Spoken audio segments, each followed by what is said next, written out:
أعوذ بالله من الشيطان الرجيم بسم الله الرحمن الرحيم السلام عليكم ورحمة الله وبركاته الحمد لله رب العالمين أصبحنا وأصبح الملك لله والحمد لله ولا حول ولا قوة إلا بالله العلي العظيم الحمد لله عدد ما خلق في السماء الحمد لله عدد ما خلق في الأرض الحمد لله عدد ما بين ذلك الحمد لله عدد ما هو خالق أشهد أن لا إله إلا الله أشهد أن محمدا عبده ورسوله وعليها نحيا وعليها نموت وفي سبيلها نجاهد وعليها نلقى الله اللهم صل وسلم وبارك على رسولك الكريم حبيبنا المصطفى سيدنا محمد وعلى آله وأصحابه ومن تبعه بإحسان إلى يوم الدين كما صليت وباركت ورحمت على خليلك ونبيك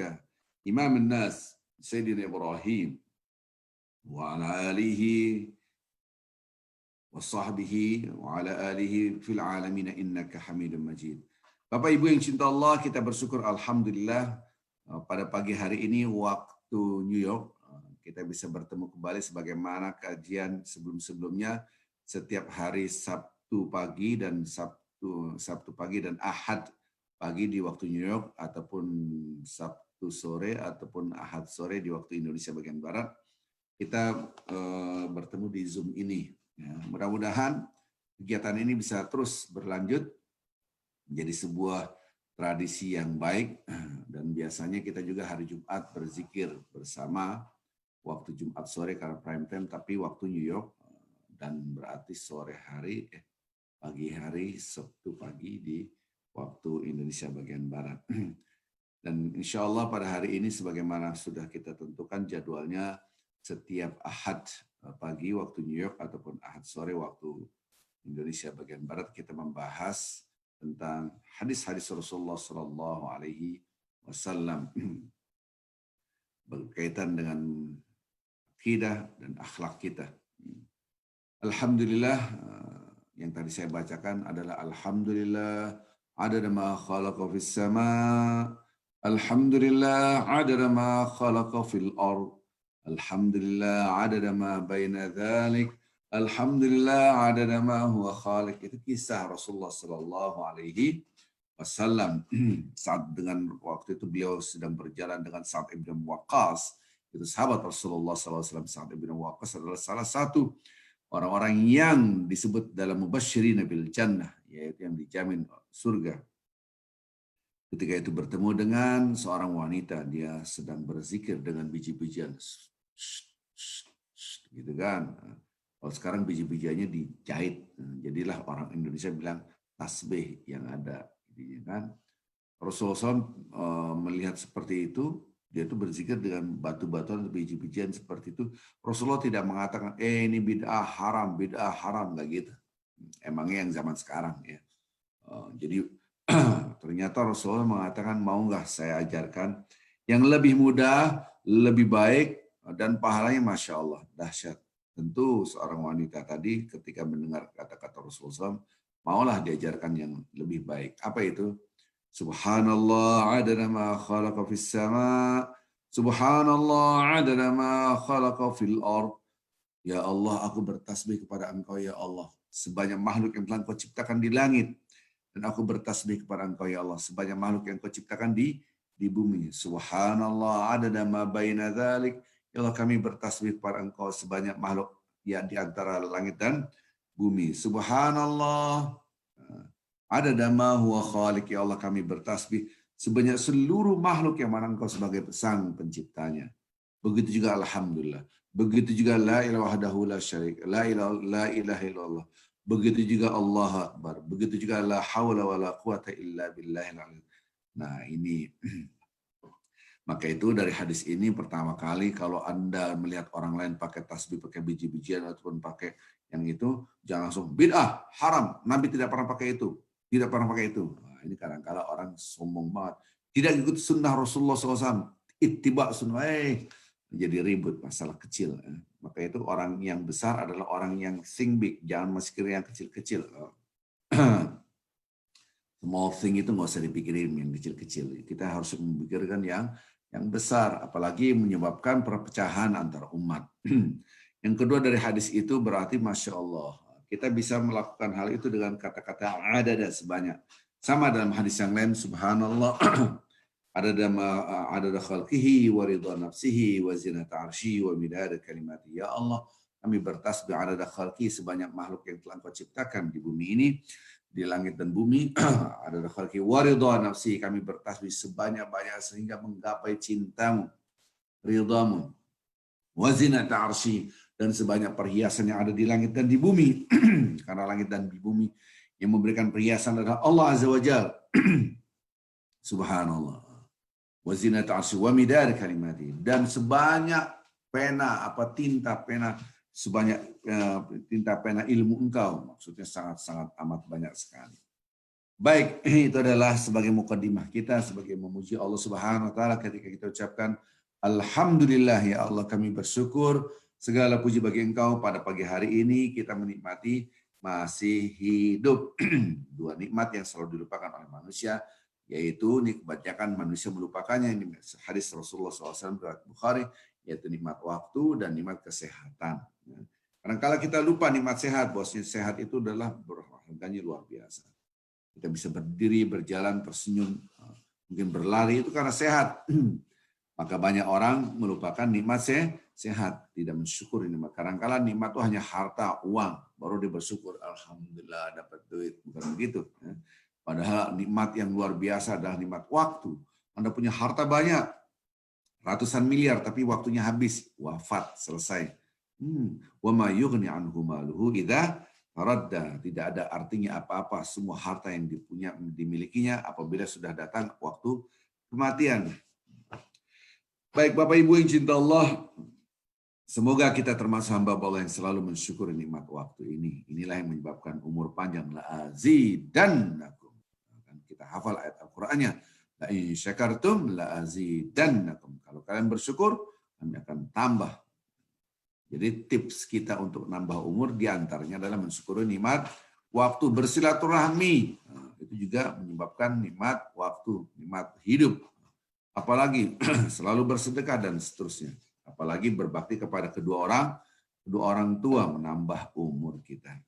Mudah-mudahan kita tambah umur yang panjang sehingga kita menjadi hamba-hamba Allah yang lebih beribadah kepada Allah Azza wa Jalla.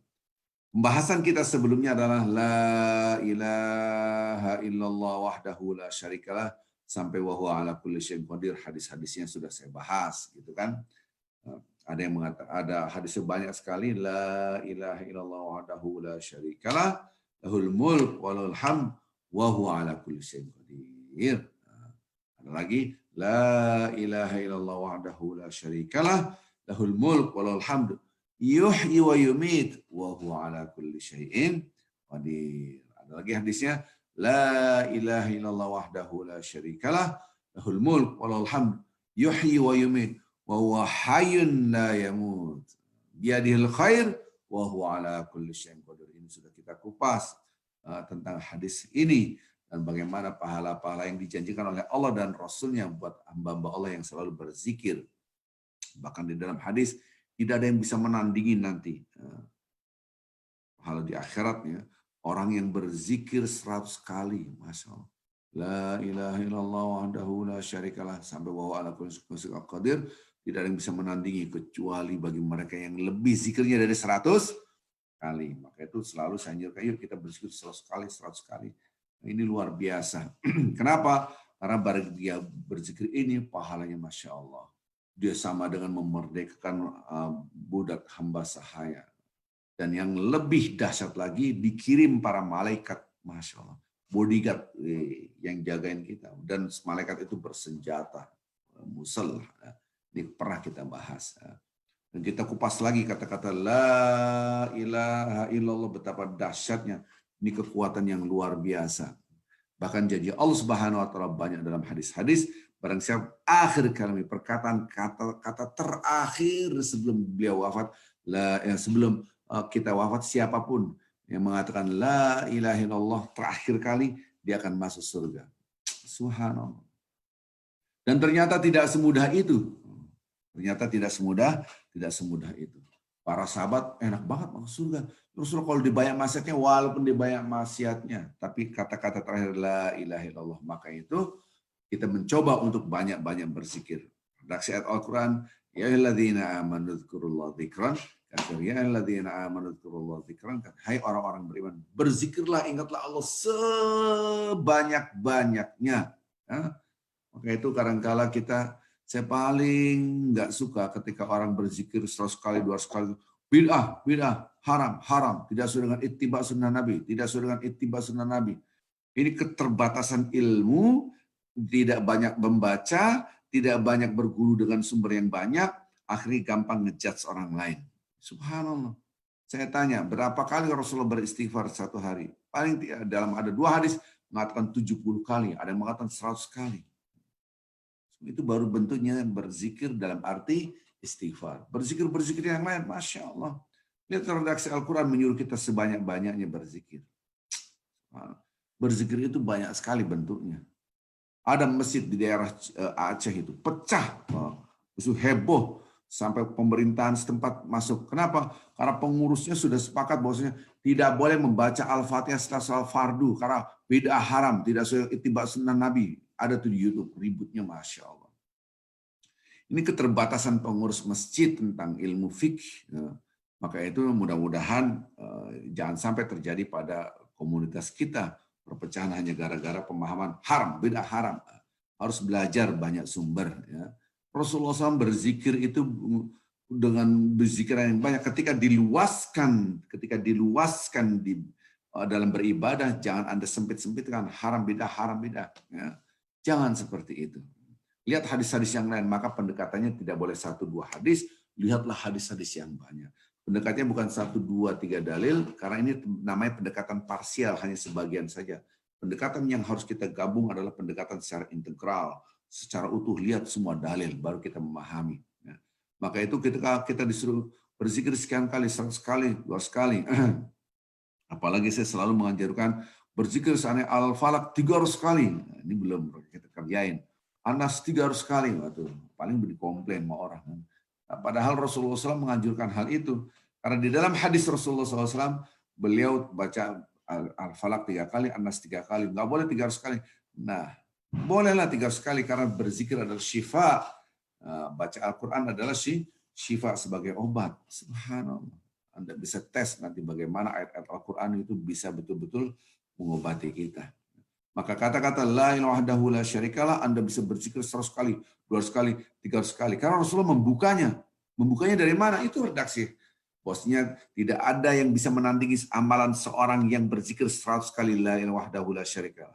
Nanti nggak ada yang kecuali bagi mereka yang berzikir lebih daripada itu. Ini yang harus kita pahami. Bukan berarti tidak sesuai dengan ittiba sunnah Nabi. Kapan? Rasulullah melakukan itu enggak? Nah, ini. Jadi ini keterbatasan ilmu pakai sombong. Ya, mudah-mudahan kita tidak menyombongkan dengan apa. Iya kalau benar, udah salah nyombong. Itu yang terjadi. Kemudian kita sudah membahas bagaimana dasarnya la ilaha illallah. Artinya adalah tidak ada yang kita agungkan, tidak ada yang kita besarkan selain Allah. Ternyata ini tendensi dalam diri kita, yaitu sebagai fujur.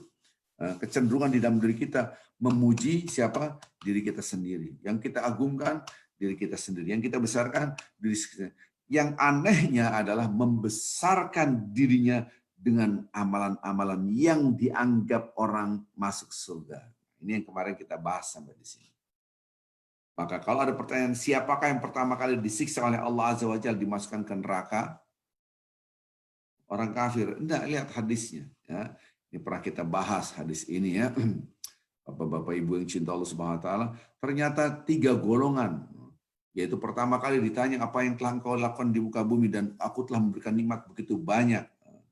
Orang itu mengatakan, ya Allah, engkau telah memberikan nikmat yang begitu banyak dengan nikmat hidup ini. Aku berjuang di jalan Allah.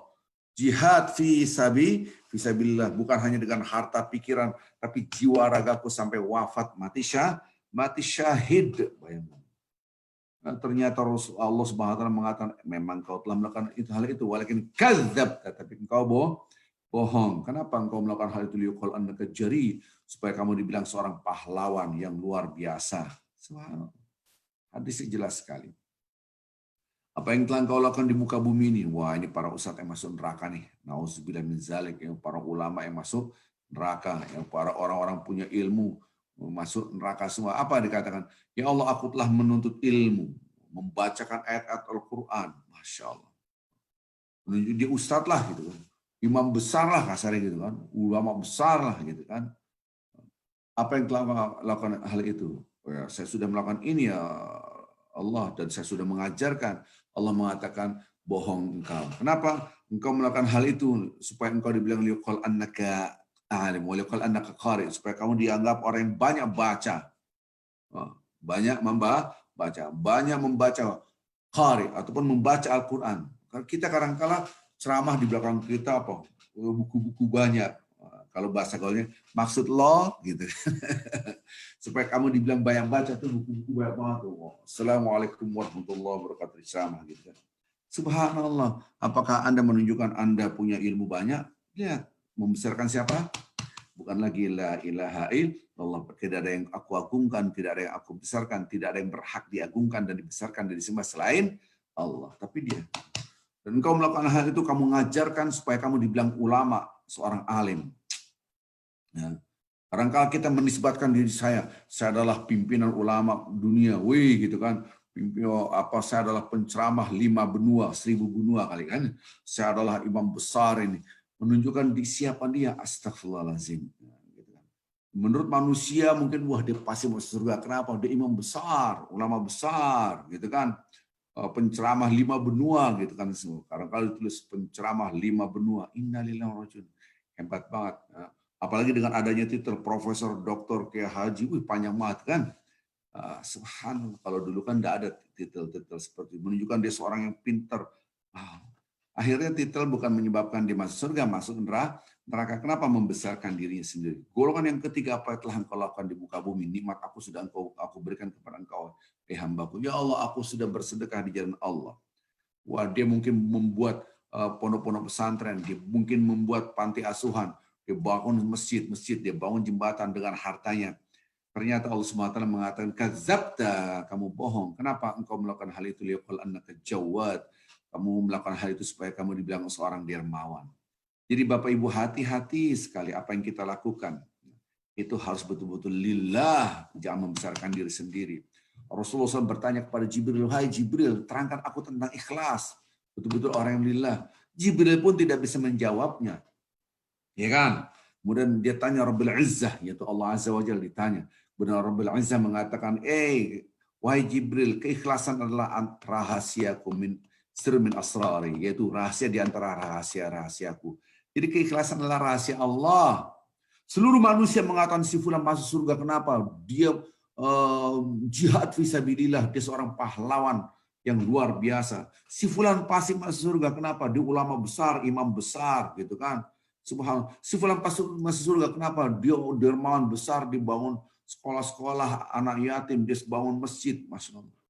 Padahal ikhlas atau tidak ikhlas adalah rahasia Allah. Maka dalam hadis itu, Jibril, keikhlasan adalah rahasia aku. Di antara rahasia-rahasia aku rahasiakan, nggak ada yang tahu. Dan aku letakkan keikhlasan itu di dalam hati hamba yang aku cintai. Subhanallah. Subhanallah. Mudah-mudahan kita di sini dengan hadis-hadis kisah-kisah ini kita mereview, kita lihat ulang nih benar nggak apa yang saya lakukan tuh lillah. Bangunan apapun, sehebat apapun, ibadah apapun, sedahsyat apapun, apabila Anda bukan lagi lillah, hancurlah semuanya yang disebut dengan haba'an mansura, yaitu menjadi debu yang berserakan. Maka lihat apa yang kita lakukan, coba kita lihat apa yang kita lakukan.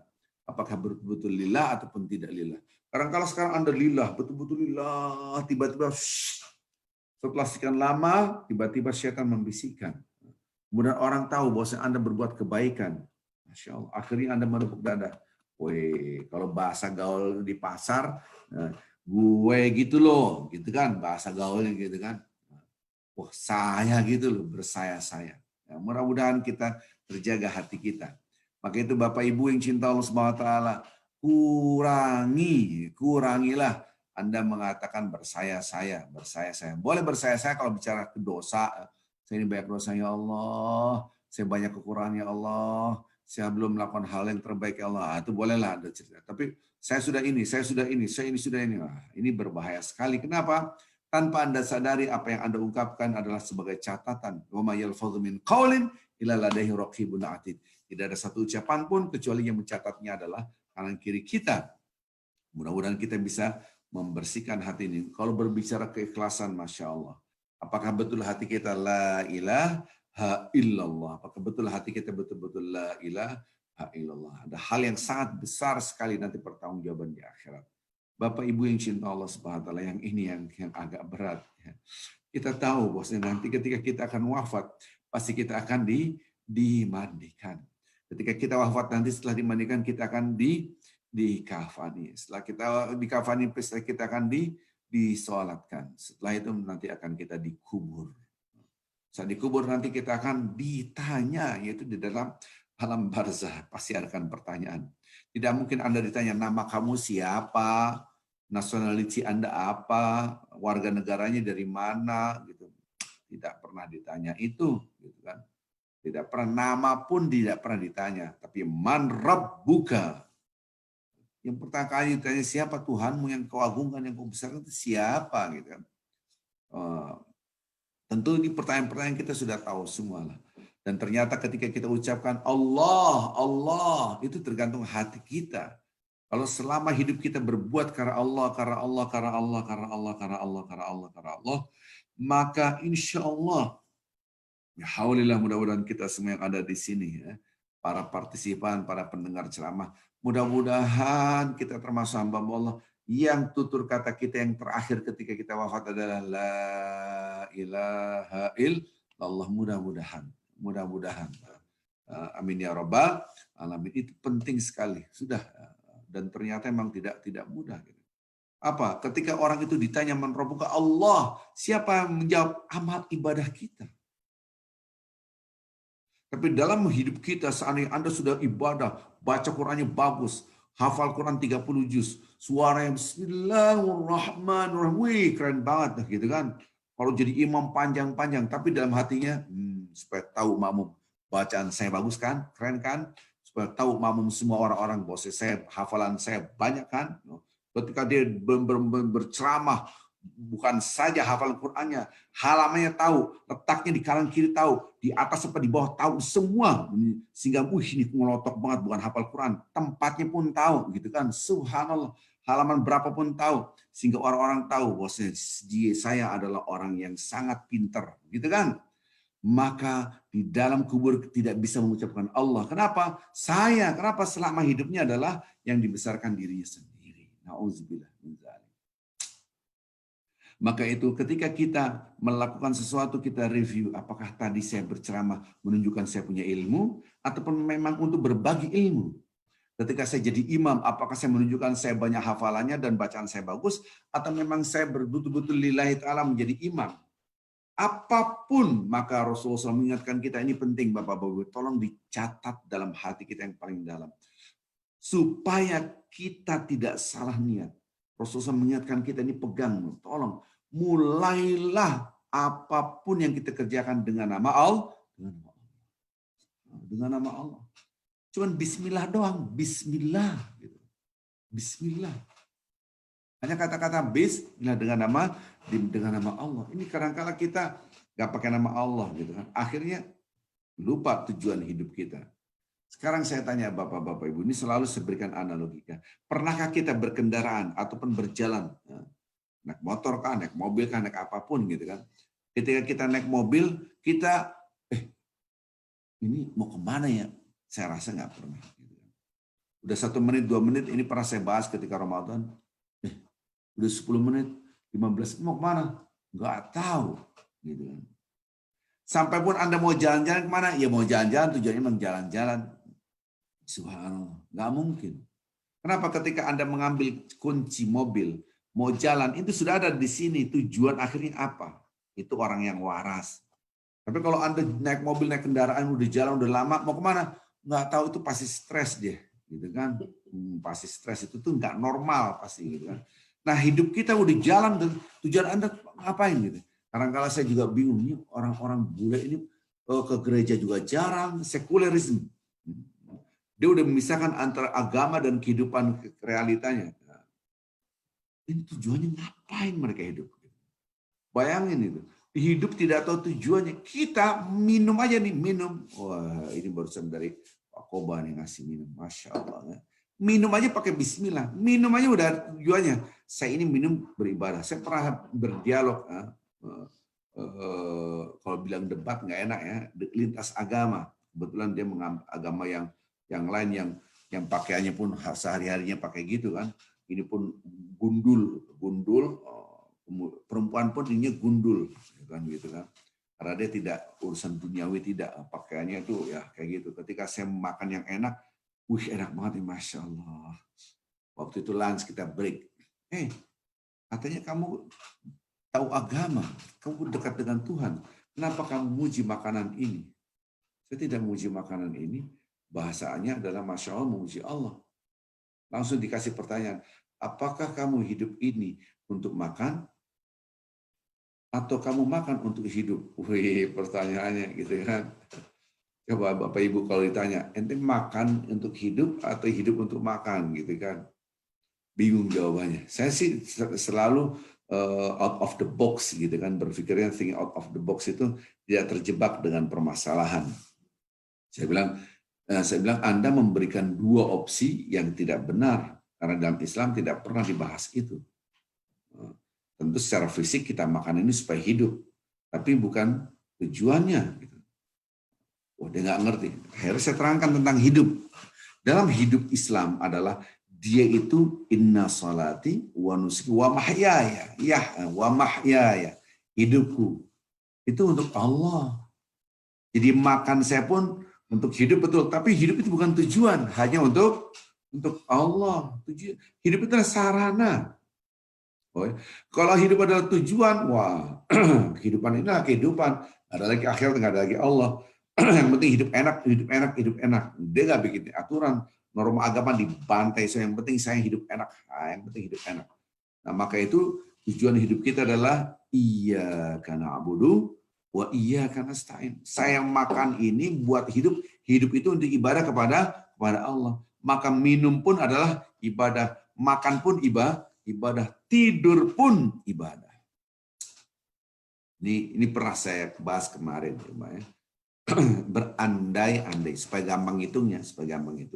Si A meninggal dunia umur 30 tahun. Si B meninggal dunia umur 30 tahun. Ini berandai-andai, ilustrasi saja gitu kan. A masuk surga, B nggak masuk surga, ini berandai-andai karena nanti ditimbang amalan ibadah kita. Man saqulat mawazinu wa fi 'aisyatir radiyah. Wa man khafat mawazinu fa ummuhu hawiyah. Nanti ditimbang amal ibadah kita. Yang amalnya banyak dan berat, maka dia masukkan ke surga. Amal ibadahnya sedikit, masukkan ke neraka. Kira-kira gitulah. Ya, saya tidak akan bahas itu. Lihat lanjut. Si B dikomplain, nih berandai-andai saja. Kok si A masuk surga ya Allah? Dia ngapain? Apa yang dikerjain sama dengan saya? Umurnya sama-sama. Dia sholat, saya juga sholat. Tapi ya, apapun dia kerjakan. Atau Allah SWT, beda. Gitu kan. Coba kita kalkulasikan. Nah, ini kalkulasi saja. Gitu kan. Apabila kita dalam satu hari itu kan ada 24 jam. Idealnya, saya bicara ideal, gitu. Idealnya orang tidur itu 8 jam, gitu kan. Nah, tadi malam kita kurang tidur, ngobrol. Ya, tapi ngobrol yang bermanfaat tentang syariat, tentang ruqyah, tentang macam-macam lah. Nah, lihat, 8 jam dari 24 jam itu seperberapanya? Itu sepertiganya. Berarti sepertiga hidup kita tidur, bener. Idealnya supaya orang sehat gitu kan. Anda kalau lama-lama kurang tidur, lama-lama drop Anda gitu kan. Karena tubuh butuh istirahat. Seandainya dia meninggal umur 30 tahun, berapa tahun dia tidur? Kan gitu. Ini supaya gampang hitungnya. Gitu. Tentu 10 tahun. Nanti Bapak Ibu yang, 10 tahun dari mana? Nanti japri saya aja gitu kan. 10 tahun dari mana? Yang tadi itu gitu kan, sepertiganya.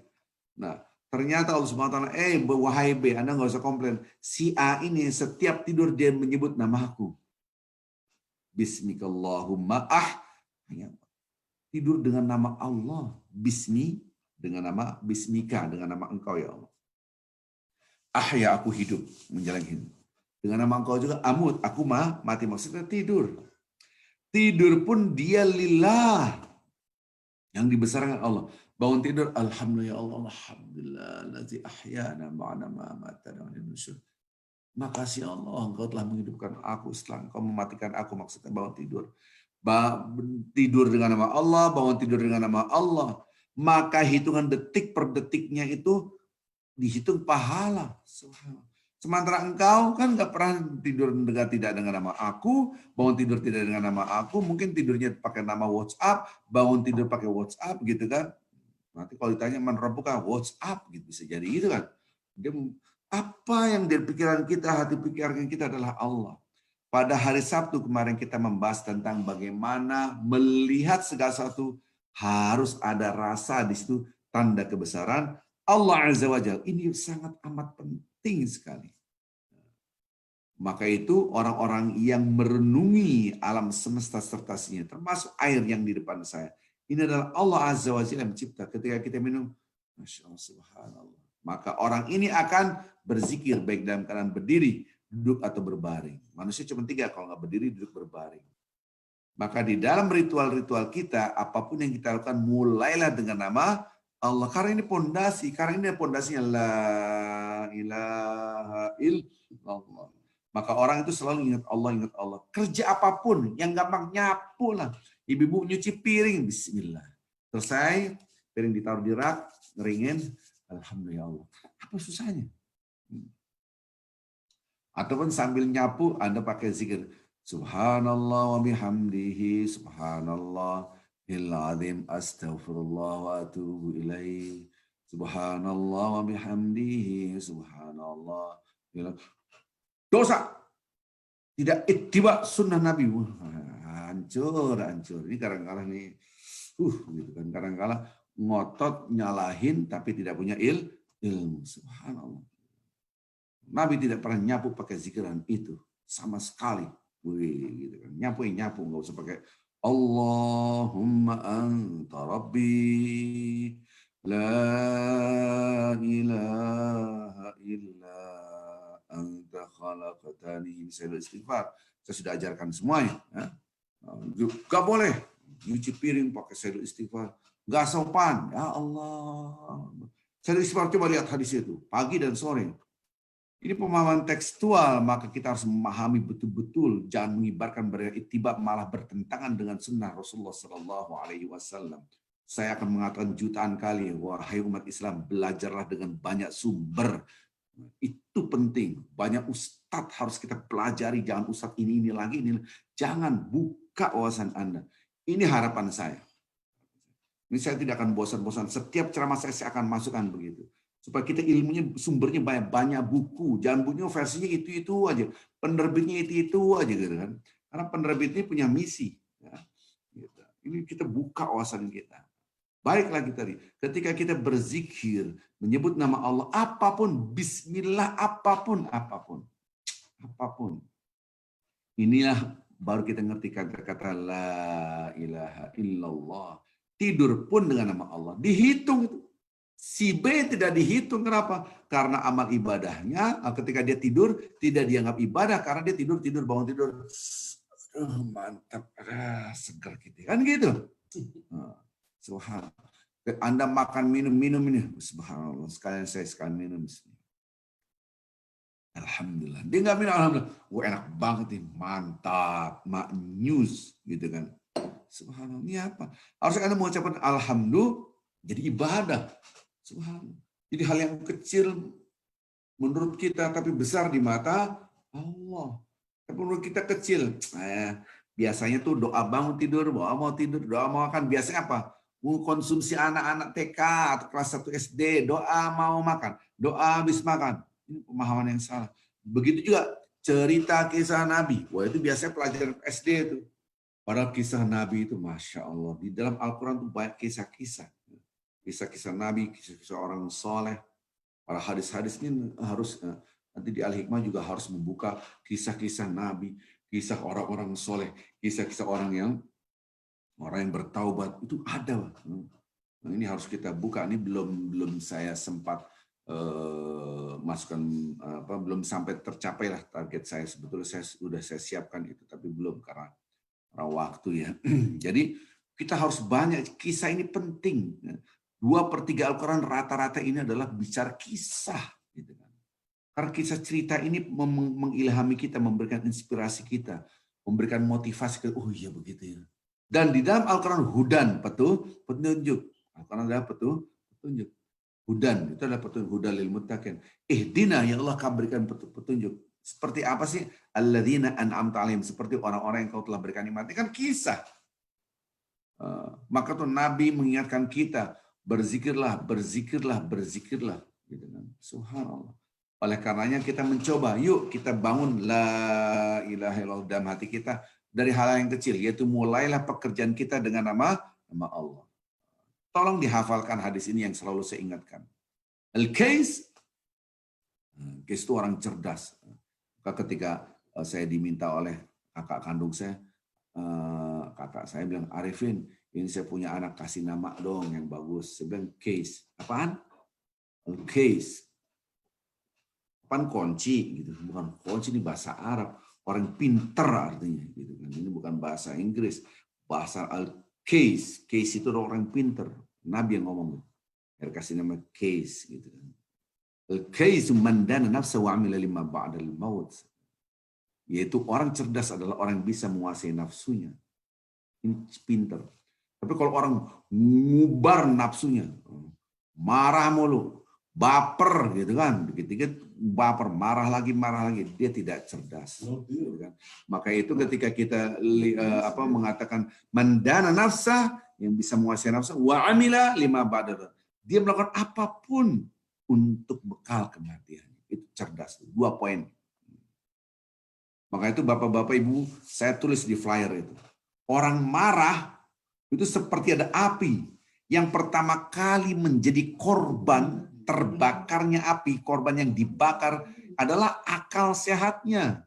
Maka itu orang yang marah itu pertama kali yang hilang adalah akal sehatnya. Maka Rasulullah SAW mengatakan jangan ngambil keputusan, jangan ngambil tindakan ketika Anda dalam keadaan marah, karena pasti salahnya udah pasti salah, gitu kan. Kalau emosi marah, wah, gitu kan, itu udah pasti salahnya. Nabi itu ingetin, kita ngikutin sunnah Rasulullah Sallallahu Alaihi Wasallam. Sunnah Nabi itu bukan hanya jenggot doang, ini salah, gitu kan. Sunnah Nabi bukan hanya jenggot doang, sunnah Nabi semua dipahami secara komprehensif. Maksud komprehensif adalah semua aspek dibahas, itu namanya komprehensif, namanya, gitu kan. Itu namanya sunnah Rasul, gitu kan. Kadang-kadang sunnah Rasul dengan pahaman yang sangat sempit sekali. Ya. Balik lagi tadi. Maka ketika Rasul mengatakan la taghdab sampai 3 kali, jangan marah. Ini menunjukkan agar akal kita itu enggak mati. Jadi kalau Anda marah itu laksana api. Yang pertama kali dibakar apa? Dia tidak bisa menguasai nafsunya. Maka orang cerdas yang tidak bisa, orang itu tidak cerdas. Kenapa? Tidak bisa menguasai nafsunya. Coba lihat orang marah. Ini depan sini meja jadi pukul, bom gitu kan. Anda di mobil, dashboard pun dipukul, bom gitu kan. Di luar mobilnya dipukul, udah tahu mobil dari besi, bom, gitu, sampai sakit. Mobil meja dipukul, kamu, saya bilang meja dipukul, jelas tangan Anda sakit. Gitu kan. Subhanallah, orang kalah lempar gelas, prang, gitu kan. Lari, nangis dia. Dilemparin, prang. Yang lemparin suaminya ataupun istrinya, piring lempar, prang. Suami istri perang, yang satu lempar piring, yang satu lempar gelas. Ini bukan hoax, kisah nyata gitu kan. Ada orang curhat, Pak Ustadz saya dilemparin piring, kan kurang ajar. Istri apa itu? Yang satu lagi cerita juga, Pak Ustadz suami saya ngelemparin gelas, pecah gitu kan. Bayangin dia yang beli, dia mecahin kan. Sangat amat tidak cerdas gitu kan. Oleh karenanya orang yang marah itu pasti tidak cerdas gitu.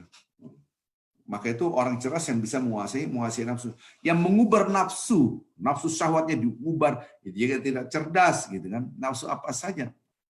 Zuyyina lin-nasi hubbus syahawati minan nisa'i wal banin wal qanatir al-muqantarah minadh dhahabi wal fiddati wal khailil musawwamah. Kan? Kalau dulu istilah khailil musawwamah itu kuda pilihan. Orang itu diberikan perhiasan oleh Allah Azza wa Jalla dengan adanya keinginan, bahasa Arabnya syahwat, artinya keinginan. Juga begitu adanya harta, emas, perak dan seterusnya, dan termasuk kendaraan pilihan yaitu kuda yang kuat. Kemarin saya ke Amish namanya daerah yang konservatif di Amerika ini yang semua serba menolak teknologi ya. Naik kuda itu 2 meter besar sekali. Namanya Khail Musawwamah, sudah diceritakan dalam Al-Quran. Ini perhiasan dunia serta seisinya ini gitu kan. Ketika Anda nafsu akan dunia semua, maka dia tidak cerdas. Kenapa? Karena cuma sebentar. Dunia ini cuma sementara. Senikmat-nikmatnya dunia, Bapak-bapak Ibu, ingat, cuma sebentar.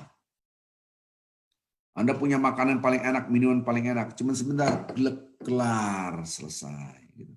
Anda punya kasur yang paling mahal, atau namanya apa, bayar kasur begitu banyak, tidur kelar. Apakah saking nikmatnya itu kasur, Anda di atas kasur, ya kan nggak mungkin. Anda punya mobil yang paling mahal yang harganya miliaran, tetapi cuma sebentar, gitu kan? Sebentar. Tidak ada yang namanya abadi, namanya mata'ul ghurur. Maka orang cerdas dia tidak mengumbar nafsunya, semua mengumbar nafsunya, dia menguasai nafsunya. Menguasai nafsu. Nah, yang kedua ini barulah kita paham.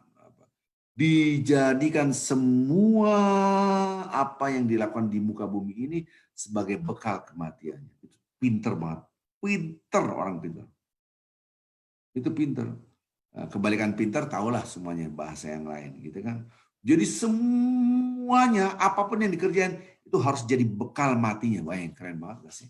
Mati itu pasti, nggak mungkin nggak mati kita. Itu pasti matilah, nggak mungkin nggak ada. Sehebat orang.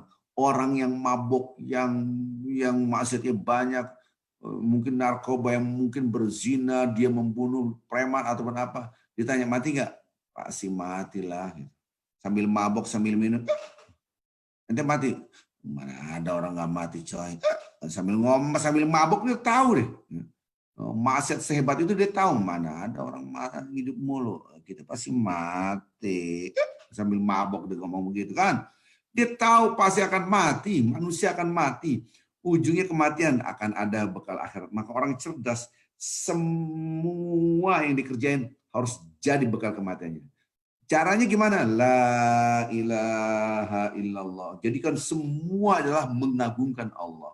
Maka mulailah perbuatan kita dengan nama Allah. Subhanallah. Anda suka bunga-bunga, Masya Allah. Kemarin kita visit ke rumah orang, Allahu Akbar, indah banget. Bunga semua. Di balkonnya bunga warna-warni, Masya Allah. Ada bunga yang unik banget, warnanya hitam kayak ungu gitu, Masya Allah. Ada warna, wah macam-macam. Sebenarnya ya Allah, di dalam ruangan tamunya tuh taman. Subhanallah, udah kayak hutan. Damai banget, subhanallah. Itu hobi banget.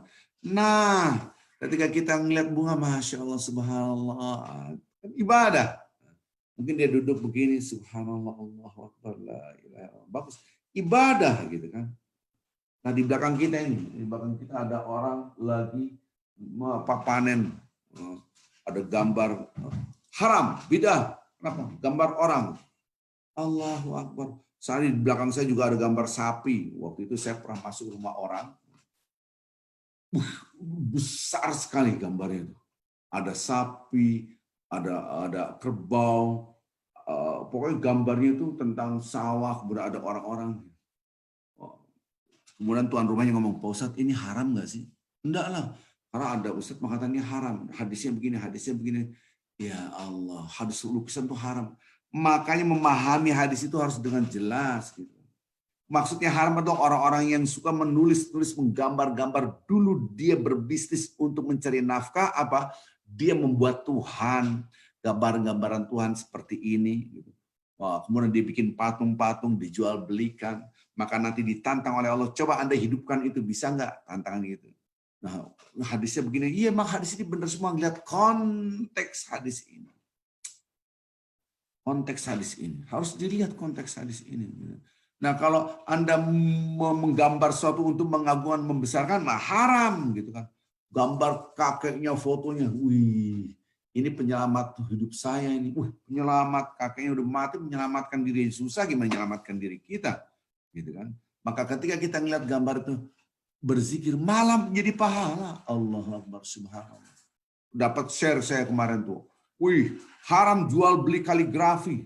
Wih, saya bilang apa ini? Saya baca isinya. Dalilnya ini, dalilnya ini. Dia nggak ngerti dalil. Ini dalil apa? Coba baca dengan tepat. Imam Nawawi mengatakan itu maksudnya ayat-ayat Al-Quran yang di dalamnya ada pelecehan ataupun melakukan hal-hal yang najis. Lihat terjemahannya dirubah tidak jujur secara ilmiah. Akhirnya kaligrafi itu haram. Saya bilang ini gimana ceritanya? Dikit-dikit haram, dikit-dikit haram, dikit haram. Ini yang harus kita pahami. Ketika kita ngeliat ayat Al-Quran, iya, seandainya tulisannya amma bi ni'mat rabbika hadis, oh iya kita harus tahadits bi nikmah. Atau fa bi ayyi ala rabbika matakatiban, oh iya. Ataupun iyyaka na'budu wa iyyaka nasta'in. Iya, hidup itu untuk melakukan Allah. Ayat Quran ini iya. Selama ini saya mengganggukan diri saya, membesarkan diri saya. Ya Allah ampun ya Allah. Gara-gara ayat itu Anda bisa introspeksi diri. Nah, saya ngeliat belakang ini, ya Allah, engkau tumbuhkan tumbuh-tumbuhan menjadi matang nih kan, belakang saya panen, ya Allah. Allahu Akbar. Jadi ketika kita melihat menyebutlah nama Allah, maka lembaran hidup kita menjadi apa? Bekal kematian kita. Nah, kalau kita ngelihat, wih, gila coy, wih, keren bro, gitu kan. Bro dan coy itu nanti ketika man robuka coy gitu kan pasti keluar dari sisi coy gitu kan. Karena Anda setiap hari dikit-dikit cumi nanti man robuka cumi gitu kan, bisa jadi gitu kan. Anda dikit latahnya apa, maka latahnya harus Allah, astagfirullah, la ilaha illallah, begitu caranya.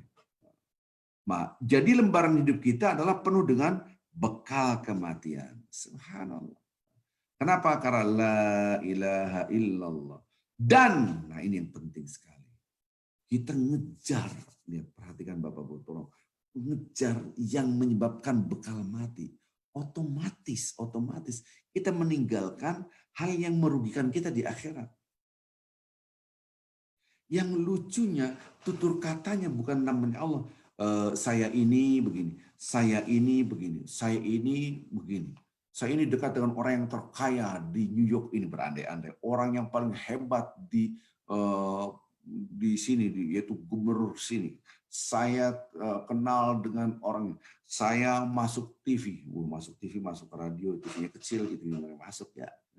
Saya Allah, astagfirullahaladzim. Nah, maka itu ketika Anda nanti ditanya man rabbuka, belum tentu Anda mengucapkan Allah, bisa jadi siapa rabbuka? Saya. Kalau sudah terbiasa dalam hidupnya, saya. Katakan alhamdulillah. Seandainya Anda bercerita, gimana Pak Arvin di Mentawai? Alhamdulillah ini karena Allah. Alhamdulillah. Katakan alhamdulillah ya Allah. Anda boleh mengekspresikan dan menceritakan, boleh, karena niatnya untuk memberikan motivasi. Ayo kita berbuat. Itu boleh. Ini pernah saya terangkan Al-Baqarah 271 gitu kan. Ni'malah, dipuji oleh Allah. Maksudnya dipuji orang yang show off, dipuji apa? Karena niatnya memberikan motivasi kepada yang lain. Ini pernah saya terangkan pada minggu yang lalu. Maka itu hidup ini Bapak-bapak, Ibu-ibu, betul-betul Allah, di sini ada Allah. Ketika di sini ada Allah, nggak takut rezeki kita. Nggak takut Anda hal-hal yang Anda takut, karena di sini sudah ada Allah, dikit-dikit Allah, ya Allah. Ketika Anda ada ketakutan, cepat-cepat ketika sunset, sunrise kan gitu. Ikhtilaf lailun nahar, silih berganti siang dan malam. Anda melihat, ya Allah, silih tanda kebesaran Engkau luar biasa. Tulijul laila fin nahar, tulijul nahar fil lail. Diputar oleh Allah yang tadinya gelap gulita menjadi terang, yang tadinya terang menjadi gelap gulita. Ya Allah, betapa dahsyat Engkau, pasti Engkau kuasa atas segala sesuatu. Tambah yakin.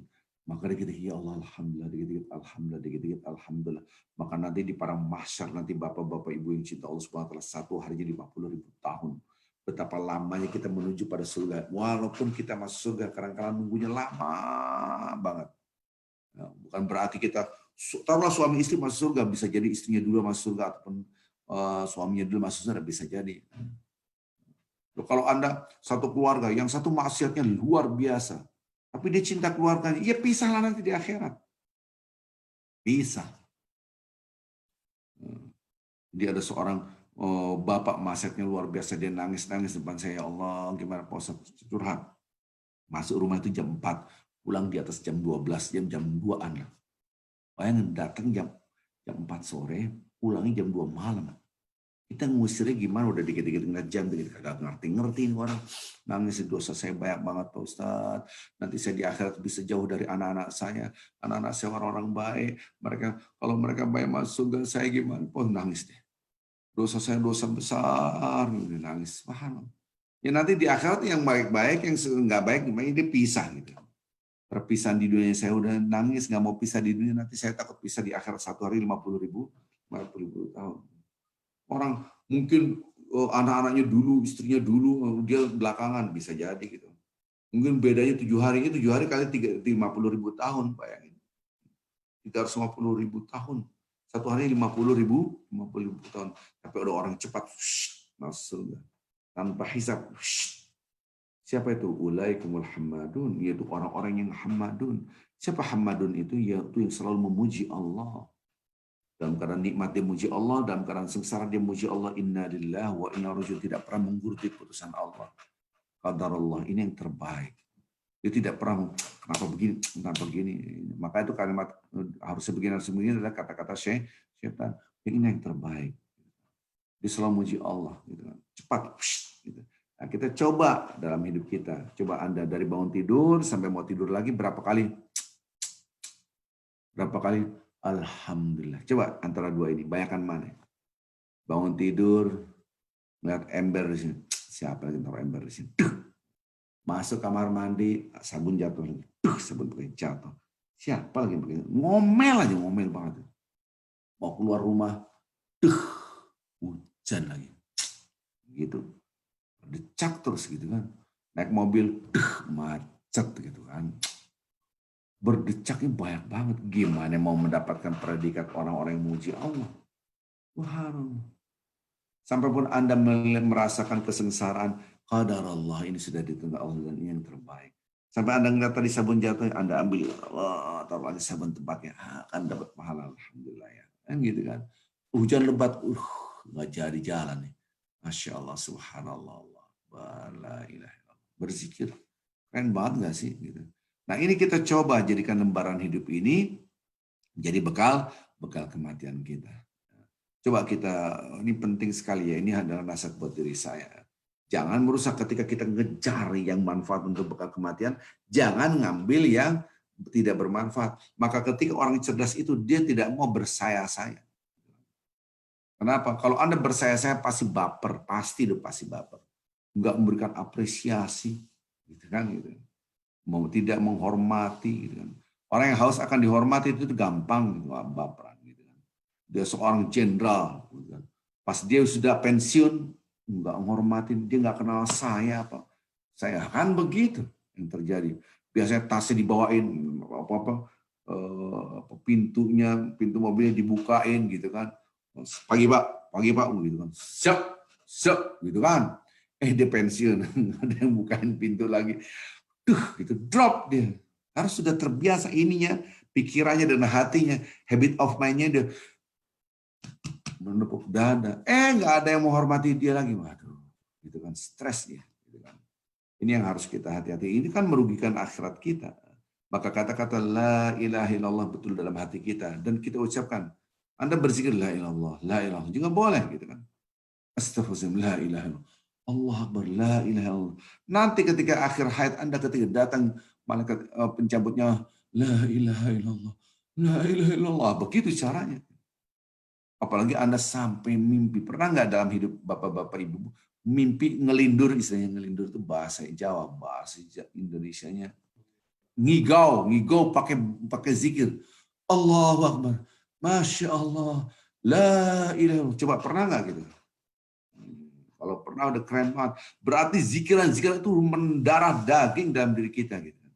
Maka itu kenapa di Masjid Al-Hikmah di New York ini saya anjurkan yuk kita berzikir 100 kali. Ini 100 kali supaya mendarah daging nempel, zikir itu nempel di kulit kita, di darah kita, di tulang kita, di kuku kita, di rambut kita. Itu nempel gitu kan. Ini karena keterbatasan ilmu. Dia ikut zikir tapi misalnya ganti zikiran sekarang. Mesti tidur lagi. Keterbatasan ilmu gitu. Coba Anda paksakan, nanti jadi kebiasaan. Lama banget nih, lama banget. Ikut pengajian itu bid'ah. Oh iya bener kali ya. Woi, tambah rusak lagi kan.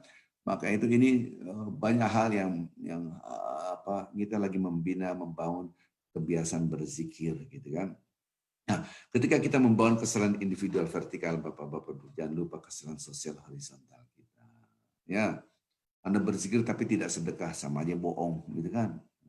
Anda berzikir, zikir ini supaya berrezeki banyak, zikir ini. Kemarin kan saya ajarkan waktu hari Jumat, ya Allah tunaikan apa lunasi apa hutang-hutangku ya dengan zikiran ini. Tapi dia jarang nolong orang. Bisa.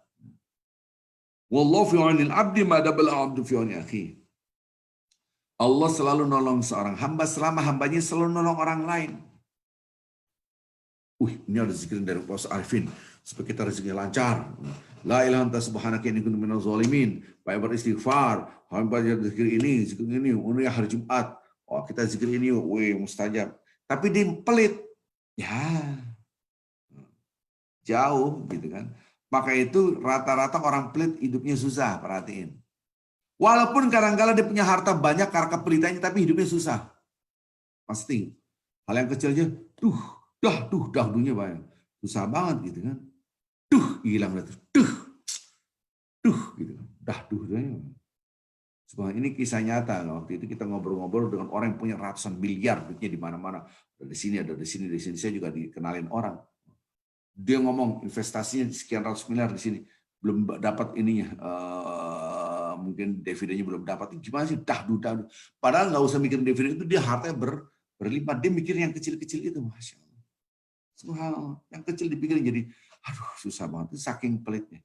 Maka itu kadang-kala orang itu lupa ini surah Al-Lail. Nanti insya Allah kita akan bahas surah Al-Lail ya. Ini kan hanya hadis-hadis, nanti kita akan masuk ayat-ayat Al-Quran. Surah Al-Lail itu menggambarkan ada dua orang yang fasanu yasirul yusra, fasanu yasirul usra. Ada yusra, ada usra. Ada orang hidup dimudahkan, ada orang usra. Usra itu susah. Yang yusr wa man a'ta wattaqa. Orang yang memberi, maka Allah mudahkan.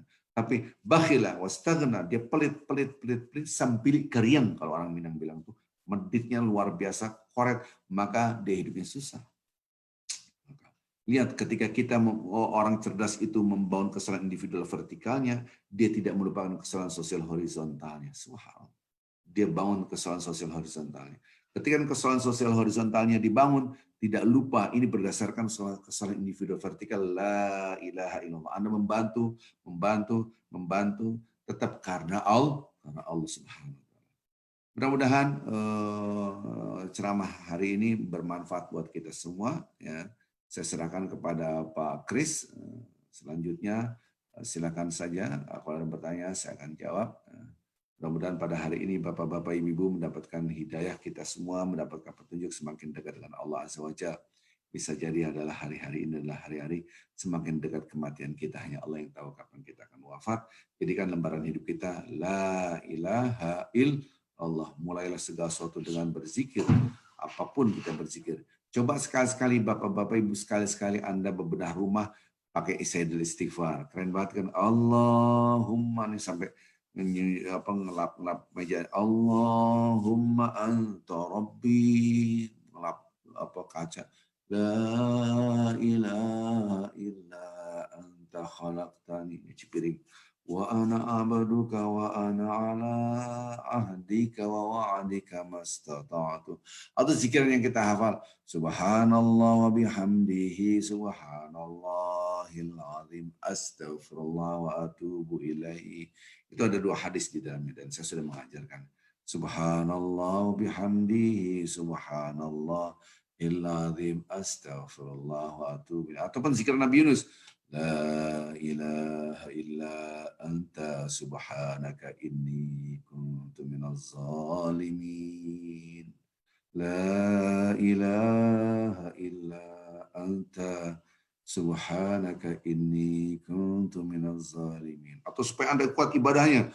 Allahumma a'inni ala zikrika wa syukrika wa husni ibadatika. Dan seterusnya ini udah saya ajarin semua ya.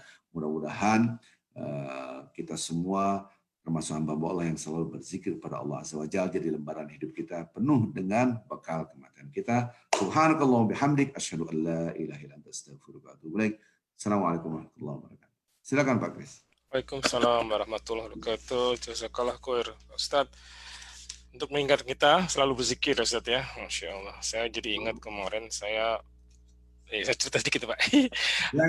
Saya lagi hiking kemarin sama keluarga. Terus saya pikir, saya capek, saya kan naik tuh Pak. Jalan tuh naik, menanjak gitu. Saya udah saya cobain, saya berzikir lah biar kuat. Masya Allah, saya kuat Ustaz. Sampai selesai saya berzikir selesai sampai di tempat parkir, masa dimarahin kenapa? Keluarga saya di belakang Pak. Kamu kok ninggalin keluarga? Masya Allah, saya dimarahin salah juga. Saya tinggal. Oke, buat bapak ibu-ibu silakan mau bertanya, saya buka, silakan. Saya buka ini ya, di mute sendiri. Ya, silakan. Tafadhol buat yang bertanya.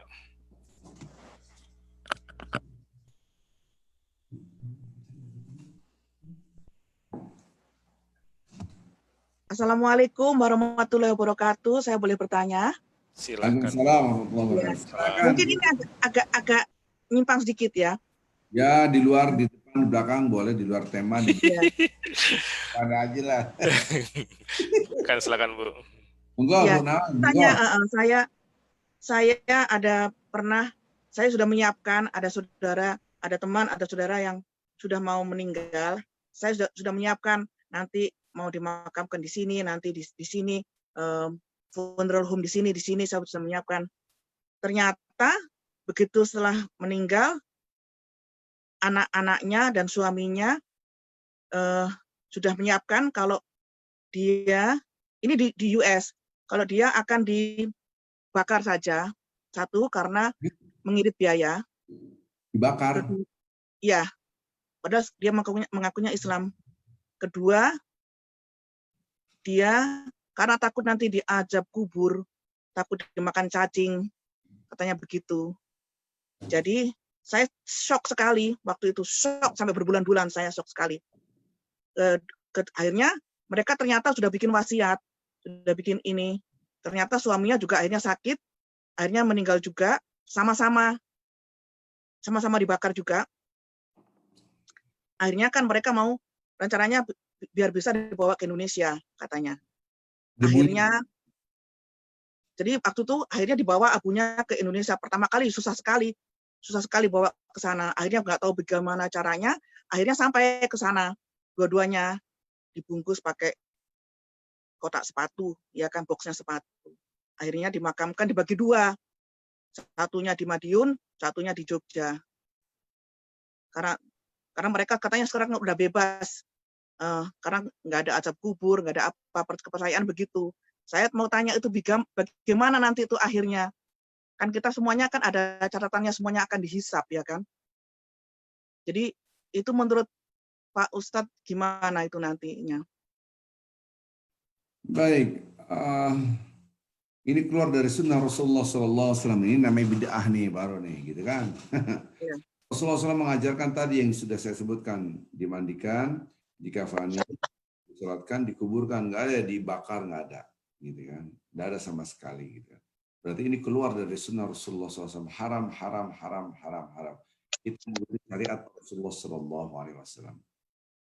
Oke, itu nomor satu. Jadi udah terjawab. Sekarang yang kedua adalah kita buka wawasan. Saya cerita.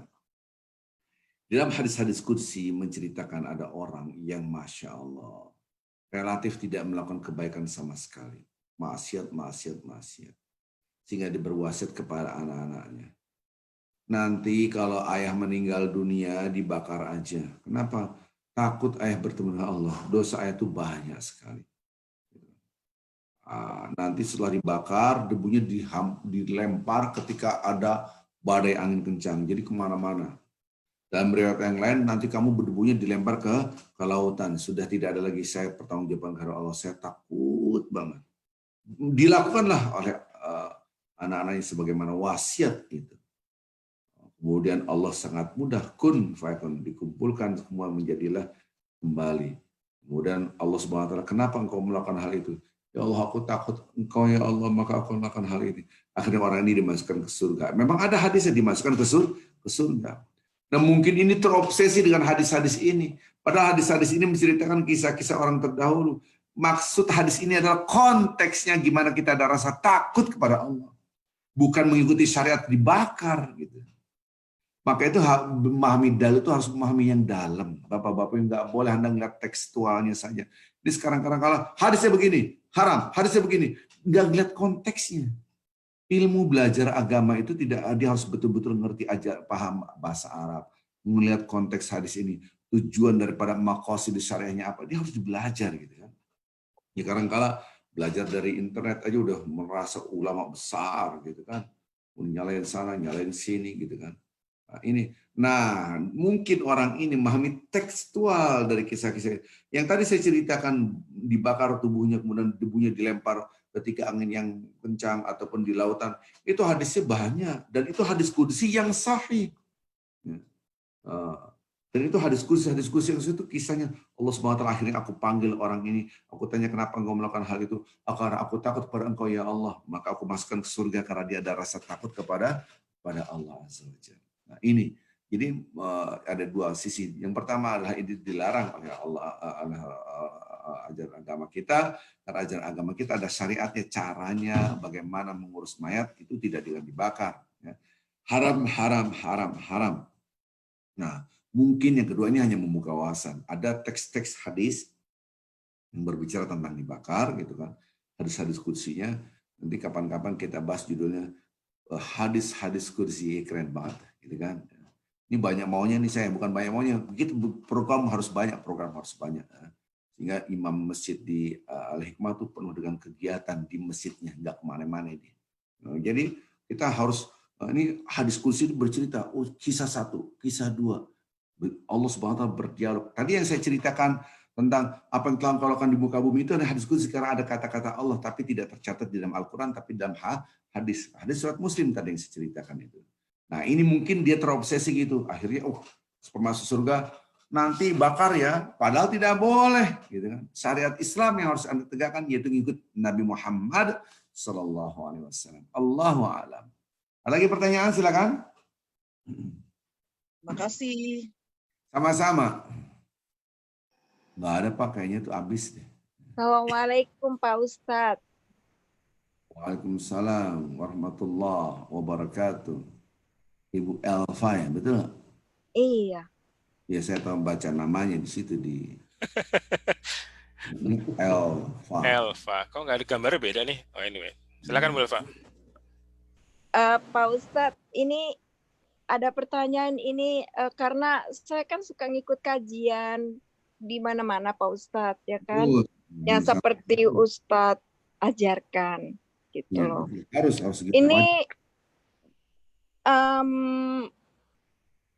membebani pikiran saya gini loh Pak Ustadz. Jadi gini loh, ada salah satu kajian yang saya dengar yang menyatakan kalau kita membaca sesuatu seperti ayat Al-Quran atau salawat Nabi gitu kan, diniatkan hanya karena Allah. Karena kalau misal diniatkan bukan karena Allah, ada juga kan yang saya suka dengar ceramah, baca salawat sekian banyak kalau mempunyai hajat ini atau hajat itu akan nanti seperti khadamnya datang gitu loh, setan-setannya apa-apa, jinnya gitu. Saya nggak ngerti gitu loh. Saya jadi bingung loh. Jadi saya seperti kita zikir kan niatannya kita karena Allah pengen minta, maksudnya ya seperti Ustadz bilang kita harus berzikir gitu kan untuk minta pengampunan dari Allah. Kan sesuatu itu semuanya hanya dengan niat gitu loh. Kalau nggak ada niat nanti jadi tujuan kita apa gitu loh. Seperti ya kayak salawat Nabi ada juga kan. Dulu saya pernah melakoni hal ini ya. Entah itu bid'ah karena kan segala sesuatunya harus dengan inian Nabi kan, hadis Nabi. Saya pernah melakukan yang 4.444 baca salawat Kamilah kalau nggak salah ya. Itu emang terkabul gitu loh, apa yang saya inginkan gitu Pak Ustadz. Apakah itu termasuk bid'ah? Karena saya tuh juga nggak tahu apa ada hadisnya harus melakukan seperti itu. Karena apakah hal itu pernah dilakukan oleh Nabi gitu loh. Atau seperti kayak baca kulhu, apa dengan niatan sesuatu gitu loh. Tapi saya nggak pernah melakukan hal itu sampai ribuan kali. Karena saya juga dengar ada seseorang yang mengamalkan kulhu. Jasadnya itu tidak dimakan, dikubur gitu, tetap utuh gitu loh. Saya jadi rancu Pak Ustadz, yang mana nih yang benar gitu loh. Tolong penjelasannya. Terima kasih. Assalamualaikum. Versi pertama mengatakan itu bid'ah semua, nggak boleh karena tidak ikut sunnah Rasulullah Sallallahu Alaihi Wasallam 4.444 kali, 4 seperempat dan seterusnya gitu kan. Nah, itu nggak boleh, haram, selesai. Kenapa? Rasulullah tidak pernah menganjurkan 4.444 kali, nggak ada, selesai gitu kan. Ya. Apalagi zikir-zikir itu sekian kali, nggak boleh, niatnya itu bukan lillah, harusnya bukan mendapatkan sesuatu. Kalau saya berzikir ini dapat ini, rezeki saya gampang. Kalau saya zikir ini, jadi haram, harus niat lillah. Dua, ini yang pertama pendekatan yang ya ngertilah. Yang kedua nih beda aliran nih masalahnya. Ya, yang ketiga ekstrim, boleh semua, agak ada nggak boleh. Saya tidak ngambil semua itu. Kita harus melihat konteksnya satu-satu. Yang pertama mengatakan itu bid'ah, tidak. Saya akan jawab satu-satu. Kalau mengatakan bid'ah itu harus pakai dalil. Oke, pakai dalil. Saya juga pakai dalil. Gitu. Contohnya kita disuruh banyak bersalawat, hadisnya banyak. Tapi saya tidak setuju dengan 4.400. Angka 44 ini dari mana gitu kan? Nah, itu tidak ada hadisnya, sama sekali tidak ada hadisnya. Tapi kalau Anda banyak berselawat, iya. Nah, ini ada pertanyaan di chatting nih, mungkin Pak Kris kagak baca, ini ada pertanyaan. Lebih utama mana, berzikir seperti yang tadi Ustadz katakan atau berselawat? Kalau saya jawab, berzikir yang tadi dong, salah. Berselawat dong, salah. Dua-duanya salah jawabannya. Ini gimana Pak Ustadz? Maka dilihat konteks, harus dalam. Di grup Al-Hikmah, pengajian Al-Hikmah, itu ada share video. Amal yang sangat dicintai oleh Allah itu sedekah. Bukan puasa, bukan zikir, bukan sholat. Salah juga. Dari kisah Nabi Musa, bla bla. Nggak begitu pemahamannya, gitu kan. Maka dilihat secara integral dan secara proporsional. Proporsional itu harus sesuai dengan porsinya. Gitu kan. Kalau pertanyaan tadi dari Ibu Neni Hasan mengatakan, kita disuruh banyak-banyak berzikir pada Allah dan bersalat kepada Rasulullah SAW. Selesai. Banyaknya terserah, tidak pernah diatur. Tapi kalau yang ada pengajian, saya pernah dengar tuh, yang penting banyak bersalawat sebanyak-banyaknya. Tidak perlu minta apa-apa, nanti Allah akan memberikan apa yang kita inginkan. Ini bertentangan dengan Al-Quran. Ud'uuni astajib lakum, bertentangan dengan hadis-hadis Rasulullah.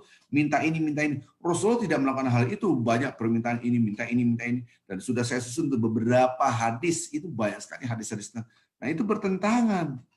Ini gimana? Yang penting saya wasiatkan kepada jemaah-jemaah, salawat sebanyak-banyaknya sudah cukup. Nah, ini nggak salah juga gitu kan. Karena kan bertentangan dengan ayat Al-Quran, tidak boleh. Yang benar salawat yang banyak, tidak. Salawat yang banyak cukup. Tidak boleh mengatakan hanya salawat, tidak boleh. Bayangkan bagus mana salawat apa berzikir, dua-duanya. Zikir apapun, doa apapun tanpa salat nonsen. Kenapa? Karena tidak akan sampai ke langit. Tahu dari mana? Ada hadis. Gitu. Ya sudah salawat saja. Nggak boleh. Memuji Allahnya mana? Gitu kan. Subhanallah. Maka itu doa itu akan dikabul satu. Apabila di dalam pertama kali ats-tsana 'ala Allah, yaitu memuji Allah. Dua, as-salatu wassalamu ala Rasulillah sallallahu alaihi wasallam, bersalawat kepada Nabi Muhammad SAW. Ini dua poin besar. Asyhadu an la ilaha illallah, kita memuji Allah. Wa asyhadu anna Muhammadan abduhu wa rasuluh, kita juga bersalawat pada Rasulullah. Dua penting, dua. Lanjut, doa itu akan dikabulkan. Yang ketiga apa? Beristighfar sebanyak mungkin. Istighfar banyak mungkin. Yang keempat apalagi? Doain orang tua kita, doain orang-orang sama muslim, doain orang susah, doakan ini, doakan bangsa Indonesia. Doakan negara Indonesia gitu kan. Ini kita doain, baru minta apa. Ini penting sekali. Ini saya sebutkan tadi ya. Sana Allah, itu muji Allah. Kemudian salat kepada Rasulullah SAW, banyak beristighfar gitu kan. Kemudian doakan orang tua kita, umat Islam, orang yang susah, sering-sering doain orang lain lah, kira-kira gitu lah. Itu akan memudahkan kita. Jadi kalau salawat memudahkan urusan, ya betul. Tapi bukan hanya salawat doang. Nah gitu, pahamilah gitu. Jadi mau 1000 kali boleh, 2000 kali boleh, nggak ada larangannya, nggak ada masalah. Enggak, bukan berarti tidak ada larangan itu boleh. Kan begitu nanti dia akan ngomong begitu. Pendekatannya begitu.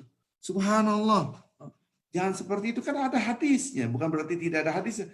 Untuk banyak-banyak bersalawat kepada Rasulullah, banyak sekali hadisnya. Sudah selesai ketika itu dilepaskan dan diluaskan oleh dalil, maka jangan Anda persempit. Itu penting. Jadi yang satu lagi, nggak boleh Anda mengiming-iming harus lillahi ta'ala. Nanti ada khadam yang datang. Ini apalagi khadam datang. Lihat, kalau Anda melakukan sesuatu berzikir, niatnya untuk ada khadam, datanglah khadam Anda. Niatnya sesuai dengan niat. Khadam itu jin sebetulnya. Dan itu haram, musyrik. Tidak boleh. Wa kana rijal minal insi ya'udzuuna birijal minal jinni fazaduhum rahaqa. Dalam surat jin, manusia itu minta pertolongan kepada bangsa jin. Minta proteksi, maka kadang-kadang dibacok nggak mempan. Ini nggak, itu pakai jin semua. Ilmu silat yang mandra tidak berguna. Ilmu mandraguna itu musyrik semuanya gitu kan. Subhanallah, kalau di antara jemaah-jemaah ini ada yang ditusuk nggak mempan, dibacok nggak mempan, sini saya tusuk mesti berdarah, pakai peniti aja, nggak usah pakai pisau, nanti ribut nanti kan. Pakai tuk pasti berdarah gitu. Oh, udah lumping dia makan kembali nggak berdarah, iya ada jinnya. Nah, ada orang-orang yang terjebak dalam kegiatan-kegiatan ritual yang mendapatkan kekuatan-kekuatan supranatural dengan berzikir, zikirnya kedok, didamai musyrik. Ilmu hikmah, namanya hikmah, ilmu kontak, ilmu apa, ini musyrik semua ini. Bisa menjadi macan, bisa menjadi musyrik semua gitu kan. Orang ya pakai satu jari tul bisa jatuh nih. Oh iya gitu kan. Jadi hal-hal seperti ini memang ada zikiran-zikiran yang menyebabkan datangnya khadam, itu betul, memang realitinya ada. Bahkan salawat-salawat yang membukan khadam, iya betul. Memang ada itu. Ini kedok, zikirnya kedok. Sebetulnya dia niatnya sudah bukan karena Allah. Itu betul, memang ada, nyata itu ada. Maka itu tidak boleh melakukan hal-hal segala sesuatu yang keluar dari ajaran-ajaran Islam. Ada hadisnya kita pakai, ada hadisnya. Tapi ketika melakukan hadis itu harus terbuka, jangan disempitkan. Gitu. Karena kan saya kasih contoh, la ilaha wahdahu la syarikalah, lahul mulku dan seterusnya, yang membaca 100 kali tidak akan ada yang menandingi amalnya, kecuali yang lebih. Berarti boleh Anda 200 kali, 300 kali, 500 kali, silakan aja. Saya kalau ngobatin orang, baca Al-Falaq 300 kali, Anas 300 kali. Angka 300 dari mana, Ustaz? Ya Nabi 3, kita 300. Itu hanya istiad, boleh pakai itu, boleh-boleh saja. Tapi nggak harus. 4.400 harus pakai, ini kadang-kadang keharusan ini. Kadang-kadang jemaah saya nggak kuat, Ustaz, ya udah 100 dulu, nggak kuat. Ya udah 50, pasti gitu. Yang penting tujuannya supaya selalu bersih. Angka itu hanya stimulasi supaya kita banyak berzikir gitu kan. Jadi Kak, nah sekarang Pak Ustadz, kata Pak Ustadz nggak boleh kompensasi. Harus kompensasi, kalau Anda berzikir ini akan dimudahkan rezekinya. Ada. Banyaklah beristighfar. Coba bapak-bapak ibu yang susah dalam keadaan rezekinya susah. Banyaklah la ilaha illa anta subhanaka inni kuntu minadz dzalimin, berdiri berbaring. Problematik apapun coba tes dengan banyak beristighfar. Selesai. Boleh nggak? Boleh. Loh ini kok bukan lillahi ta'ala tapi hanya untuk urusan dunia. Enggak. Dia mintanya kepada Allah yang ghaib. Maka bukan materialistik duniawi. Dia berzikir itu mintanya kepada yang ghaib. Dapat ya nggak ada masalah, boleh-boleh saja gitu. Ini jawabannya penuh, banyak harus lengkap. Jadi saya tidak setuju dengan harus angka sekian, harus buanglah gitu kan. Karena memang tidak ada dasar hadisnya. Tapi sebaik mungkin yes, betul. Berzikir apapun. Mana yang lebih baik salat dan berzikir? Berzikir sebaik mungkin di dalamnya ada salawat. Jangan hanya salawat saja gitu kan. Tidak bisa berzikir sebanyak mungkin memuji Allah dan di dalamnya banyak salawat itu diulang lagi. Iya, itu yang benar. Kalau hanya salawat yang lain nggak penting, ini salah lagi. Ini saya pernah dengar ceramah-ceramah seperti ini. Salawat. Wih, benar salawat itu. Tetapi jangan hanya salawat ikuti Rasulullah Sallallahu Alaihi Wasallam. Allahu a'lam. Silakan Pak Kris. Ya, Ustaz, sepertinya sudah selesai, nggak ada yang tanya lagi. Satu lagi kalau ya, siapa dulu? Pak Agus dulu. Ya, Pak Bu Chandra boleh terserah. Ya, yang Ibu Budu deh, Ibu Budu. Silakan Bu Chandra. Terima kasih. Assalamualaikum warahmatullahi wabarakatuh. Ustaz, cuma sedikit kok saya tanya. Jadi gini, saya pernah juga dengar kajian nih ya. Kita tuh kan wajib membayar hutang orang tua kita yang sudah meninggal. Tapi ada yang bilang kalau termasuk juga misalnya ada puasa bulan Ramadan orang tua kita yang kita tidak tahu mereka tuh sudah membayar semua atau tidak, boleh nggak mereka sudah meninggal nih? Boleh nggak kita nih menyicil atau kita nggak pernah tahu nih utang-utang orang tua kita di bulan Ramadan, boleh nggak kita ikut menyicil di misalnya Senin Kemis tapi niatnya untuk orang tua kita, boleh nggak Ustaz? Boleh. Hadis surat Bukhari, nanti Ibu baca hadis surat Bukhari tentang puasa. Bab puasa, atau beli buku Imam Bukhari tentang bab puasa. Dibolehkan Anda berpuasa untuk orang tua kita, boleh. Hadisnya sangat kuat gitu kan. Tetapi ketika Anda niatnya untuk membayar kewajiban Ramadan orang tua, maka status puasa yang Senin Kemis tadi bukan sunnah tapi menjadi wajib. Nah, ibadah wajib berbeda dengan ibadah sunnah. Walaupun seremonialnya sama, nggak makan, nggak minum, nggak ini, betul. Tapi ibadah wajib itu berbeda. Puasa wajib dan puasa sunnah beda. Bedanya di mana? Di antaranya adalah di niat. Sama, sholat 2 rakaat qobliyah subuh dengan sholat 2 rakaat subuh sama. Sama aja, bedanya kalau subuh, qobliyah subuh nggak pakai suara, pakai subuh. Nah sekarang 4 rakaat zuhur dengan 4 rakaat asar, apa bedanya? Bedanya di niat, gitu kan. Nggak ada yang lain, gitu kan. Ini contoh. Nah, tapi kalau dalam puasa bukan hanya niat, seremonialnya pun beda-beda. Kalau Anda Senin Kemis, saya lagi puasa Senin Kemis, datang sekarang di rumah Pak Koba ngasih makan. Ya saya makan, ngormatin tuan rumah. Tapi nggak usah pakai, sebenarnya saya puasa nih Pak, karena ngormatin Bapak, makan. Kagak usah pakai ngomong gitu, udah makan aja, nggak usah pakai tambah-tambahan gitu. Udah makan aja. Dan nggak usah pakai cincong, makan aja, ngormatin orang tua. Sebenarnya saya sih puasa nih Pak Koba, nggak usah kayak gitu, nyakitin orang gitu kan. Udah makan aja. Nah, dapat 2 pahala, pahala puasa seperti pahala sampai maghrib dan pahala menghormati tuan rumah. Nah, sekarang ketika Anda berpuasa niat Ramadan, saya puasa Ramadan untuk orang tua saya, tiba-tiba Pak Koba ngasih makan. Mohon maaf Pak, saya lagi puasa wajib. Begitu, beda Anda puasa sunnah. Ini kalau saya puasa sunnah, saya makan, ini puasa wajib Pak. Untuk orang tua saya. Boleh, karena orang tua saya tidak berpuasa. Kalau itu boleh, dan bisa Anda lakukan dengan fidyah. Kenapa? Banyak orang miskin sekarang udah bayar fidyah juga bisa gitu. Kalau Anda yakin orang tua belum berpuasa atau meninggalkan puasa, bayarlah fidyah gitu. Nah, pertanyaan tadi, Pak Ustadz, saya puasa sunnah, niat saya untuk orang tua, pahalanya boleh. Enggak ada masalah, boleh. Nah, sekarang saya niat puasa sunnah, niatnya menjadi puasa wajibnya ya orang tua yang ditinggalkan, boleh jawabannya boleh. Ada lagi Pak Agus tadi. Ya, makasih Ustaz. Silakan Pak Agus. Ya Pak Ustaz, sebelum ditutup, cuman maaf mungkin pertanyaan saya agak sensitif ya. Cuman ya selalu mengganjal aja pertanyaan ini. Mungkin pertanyaan ini saya tadi lanjutkan Mbak Eva tadi mengenai, saya juga sering mendengarkan ceramah dari Ustadz siapa aja dan semuanya saya mencintai semuanya Ustadz ya. Cuman dari awal sampai saat ini tuh saya tuh agak bertanya-tanya mengenai kalau Pak Ustadz tuh ceramah tuh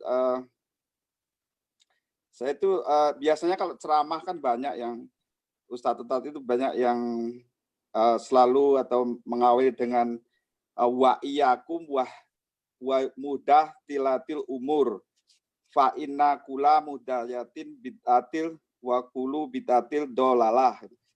Jadi hati dalam perkara diadakan karena setiap perkara yang diadakan adalah bid'ah dan setiap bid'ah adalah sesat. Nah, yang saya mengganjal perkiraan saya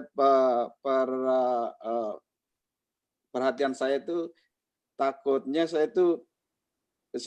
ya senang ya dengan Pak Arifin dan semuanya Ustadz, sekali lagi takutnya tuh ya selalu menggebu-gebu itu nanti takutnya ada teman-teman kita yang tidak berkenan dengan ceramah style yang dibawakan Pak Ustadz Arifin selama ini itu. Tolong dijelaskan kenapa kalau seolah-olah tuh agak again dengan teman-teman yang mungkin selalu menakuti dengan bid'ah itu sesat dan tidak ada tuntunannya itu gimana? Apa memang kalau ceramah itu harus ada, bahkan sholat Jumat kan selalu gitu kan ada itu adalah mukaddimah Rasulullah SAW sebelum khutbah. Rasulullah pakai itu, gitu. Nggak masalah, pakai itu terus nggak masalah. Tapi hadis itu hadis kuat, tapi jangan dimonopoli interpretasinya. Nah, itu yang penting. Iya. Pokoknya keluar dari interpretasi ini salah. Nah, itu. Kullu muhdatsin, semua yang baru adalah bid'ah dan setiap bid'ah adalah sesat dan yang sesat adalah masuk neraka. Betul. Tapi yang baru seperti apa? Nah, ini maksudnya. Hadis itu nggak boleh kita lepas, harus kita pegang benar gitu kan. Nah sekarang saya tanya, berandai-andai. Ayo ibu-ibu kita banyak berzikir la ilaha illa anta subhanaka inni kuntu minadh dhalimin 100 kali. Istighfar 100 kali. La ilaha illallah 100 kali. Kapan? Jumat. Langsung tiba-tiba, hai Arifin, lihat. Bosnya Allah Subhanahu wa taala, Rasulullah mengatakan dalam hadisnya ketika sebelum ceramah, semua yang baru adalah bid'ah dan semua yang bid'ah adalah sesat dan semua yang sesat masuk neraka yang tadi. Ini tidak pernah dilakukan oleh Rasulullah SAW. Rasulullah SAW mengatakan betul hari Jumat adalah waktu yang banyak mustajab. Tapi ketika Anda ini 100 kali disusun hadis-hadisnya, zikirannya, inilah haram. Rasulullah tidak pernah nyusun. Kan gitu. Kalau semayang 2 cm ke atas, ya sudah, nggak usah ikut zikir ini. Selesai. Memang Pak Ustadz bid'ah. Tidak, karena Rasulullah menganjurkan banyak beristighfar. Rasulullah mengatakan la ilaha illallah sebanyak mungkin atau lebih dari 100. Ada hadisnya. Gitu kan. Rasulullah mengatakan ayo berjuanglah Anda beribadahlah berbanyak doa ketika hari Jumat. Ada hadisnya. Semua juga pakai hadis. Gitu kan. La ilaha anta subhanaka inni kuntu minadh dhalimin, hadis riwayat Muslim, hadis sahih. Orang-orang itu supaya agar diterima doanya banyaklah zikiran Nabi Yunus. Semua pakai hadis ini. Enggak, bukan berarti saya ngarang. Zikir apa ya, ini aja kita karang. Enggak ada karang. Nah, kecuali yang mengarang-arang gitu kan. Semua. Nah, ini yang harus. Nah, berarti perbedaan di mana? Di interpretasi perspektifnya. Anda sekarang sholat. Habis sholat Anda balik badan, imam, kemudian menghadap ke makmum. Kemudian Anda pakai suara. Bid'ah. Gitu kan. Tidak sesuai dengan reaksi hadis Rasulullah SAW. Semua yang baru adalah bid'ah dan semua yang bid'ah adalah sesat. Dalam konteks menurut dia adalah yang bid'ah. Sah-sah saja ini bid'ah, berarti nggak boleh haram. Iya, betul. Kalau Anda ikut sunnah Nabi nggak? Menurut saya tidak bid'ah. Kenapa? Karena saya mengajarkan makmum cara berzikirnya begini.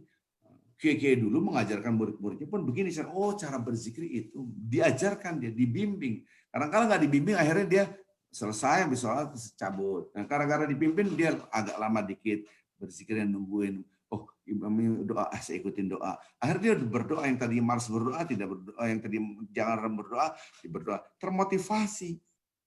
Subhanallah. Nah, memberikan motivasi berdoa itu boleh, itu menurut saya. Mereka pakai dalam mengajarkan man sanna fil Islam sunnatan hasanah falahu ajru wa ajru man amila biha ila yaumil qiyamah min ghairi kusmin ajrin hadis. Yang membuat tradisi baru yang bagus, hasanah, maka dia mendapatkan pahala dan orang-orang yang mengikutinya mendapatkan pahala dari orang-orang yang mengikutinya 100% tanpa mengurangi pahala-pahala orang yang mengikutinya. Hadis sahih gitu kan. Maka itu ada ulama mengatakan, oh ini kalau baik nggak ada masalah gitu. Maka itu kita harus melihat dengan banyak perspektif. Saya selalu mengatakan, Ustaz Arifin bid'ah, keep smiling, saya nggak pernah ribut. Oh ya nggak apa-apa, ya sudah. Gitu.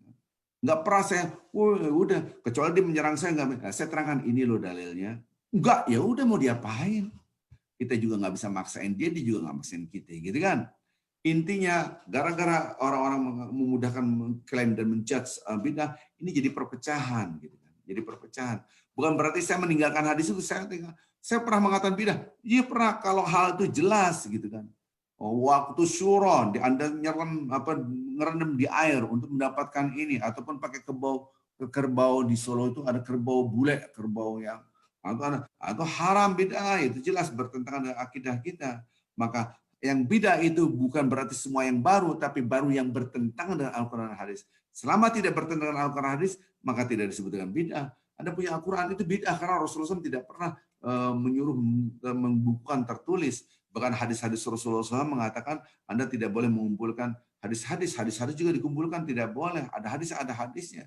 Kenapa tidak boleh menulis perkataanku kepada Rasulullah supaya tidak tercampur antara Al-Quran dan hadis? Itu ngeliat konteksnya. Begitu. Maka tuh memahami dalil harus ngeliat konteks. Rasulullah mengatakan semua yang baru adalah bid'ah, dan itu harus ngeliat konteksnya supaya ajaran agama Islam murni tidak bercampur baur. Nah, tapi kalau selama ajaran itu ada dasar dalilnya, jangan mudah-mudah membid'ahkan. Itu saja gitu. Perbedaannya di situ. Mungkin ada yang ketersinggungan dengan saya, wajar irdan ghayatan dan suatu cita-cita supaya orang senang sama kita adalah hal yang mustahil kita gapai. Memang tujuan ceramah saya supaya tidak memudahkan orang mengatakan bid'ah. Karena saya kok again Pak Ustadz, emang saya again, saya melawan aliran itu. Kenapa? Supaya tidak ada perpecahan dan jangan belajar dari 1, 2, 3 sumber. Harus dibuka wawasan kita. Banyak Ustadz. Bayangkan Ustadz Adi Hidayat dikatakan nggak benar. Ustadz UAS Abdul Samad dikatakan tidak benar. Ustadz ini semua nggak benar. Ustadz ini yang benar sesuai dengan sunnah Nabi. Ini kan kacau banget. Apa nggak perpecahan? Yang tepuk tangan adalah orang-orang non-Islam karena mereka ingin sekali perpecahan kita. Dan hal-hal yang small thing ya kecil-kecil yang dibahas. Padahal kita banyak sekali gitu kan. Oh, demo haram, demonstrasi. Jadi semua jadi haram begini gitu kan. Nah ini yang harus kita pahami gitu. Dalam konteks tertentu, demonstrasi itu dibolehkan kalau dibenarkan oleh undang-undang. Konteks demonstrasi tertentu adalah diharamkan, maka dilihat konteks dalam dalil ini. Nah, membuka wawasan kita untuk memahami kontekstual itu yang ditutup oleh mereka. Kita buka wawasan kita, maka itu di Masjid Al-Hikmah harus ada pelajaran perbandingan mazhab. Supaya ketika aliran ini mengatakan ini paling benar, itu gugur mereka. Bisa terkalahkan dengan pemahaman begini. Dibuka, mazhab ini begini, mazhab ini begini. Nah sekarang yang kemarin kita bahas, Syawal, tidak boleh Anda puasa Syawal kecuali Anda membayar Ramadan dulu. Itu pemahaman siapa? Hambali. Lihatlah pemahaman Syafi'i, pemahaman Hanafi. Lihat, boleh Anda Syawalan dulu baru mengqadha Ramadan. Ini contoh membuka wawasan. Nah itulah yang saya selalu mengatakan ada dua bahasa. Ada pendekatan objektivitas ilmiah, ada pendekatan subjektivitas ilmiah. Yang diajarkan oleh aliran yang tadi itu adalah subjektivitas ilmiah. Yang penting kunut tidak ada titik. Anda kunut bid'ah, selesai. Udah. Anda belajar dari situ tentang bid'ah. Mana ada dalilnya? Saya nggak dapatkan tuh dalilnya. Pasti ngomongnya begitu. Pasti ngomong itu dia ikut sunnah Nabi, tidak ittiba. Dia lupa ada hadis-hadis yang menunjukkan itu boleh. Kan gitu. Bukan berarti tidak sesuai dengan sunnah Nabi, dia punya dalil juga. Nah ini contoh. Karena pendekatannya, approach-nya, paradigmanya yang salah. Allahu a'lam. Iya, makasih. Yang intinya, yang jelas masjid kita itu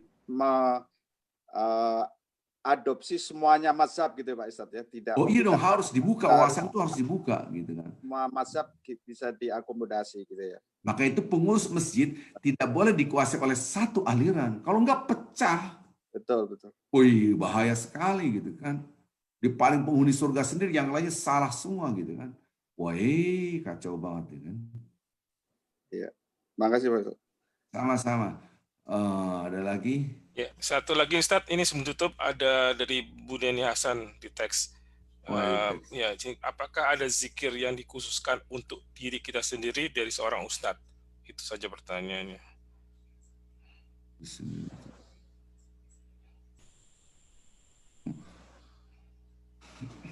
Wah, saya kalau ada orang konsultasi, orang Pak Ustadz saya begini-gini, udah zikirnya ini, itu saya ajarkan.